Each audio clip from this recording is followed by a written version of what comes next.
possédez un patrimoine immobilier personnel supérieur à 1,3 million d'euros au 1er janvier de l'année d'imposition, vous devez procéder à une déclaration au titre de l'impôt sur la fortune immobilière, IFI. Pour ce faire, vous devez remplir la déclaration numéro 2042 IFI et les annexes détaillant vos différents biens, droits et titres soumis à l'IFI et la valeur de chacun. La déclaration IFI doit être effectuée aux mêmes dates que la déclaration annuelle de revenus, à savoir au printemps. Ainsi, pour la déclaration annuelle de 2024 sur les revenus de 2023, la période de télédéclaration démarre normalement en avril et se termine entre fin mai et début juin, selon les départements.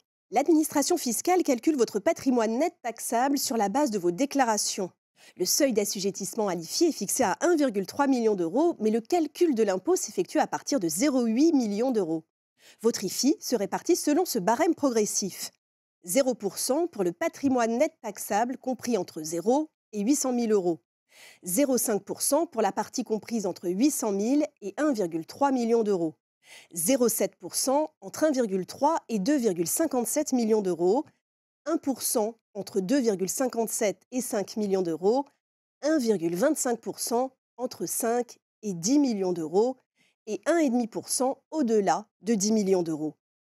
Pour les patrimoines nets taxables compris entre 1,3 et 1,4 millions d'euros, un système de décote permet d'atténuer l'effet de seuil lié à l'entrée dans l'impôt.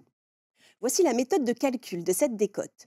17 500 moins 1,25% multiplié par le montant du patrimoine net taxable. Par exemple, pour un patrimoine net taxable de 1 350 000 euros, la décote est de 17 500 moins 1,25% multiplié par 1 350 000 égale 625 euros.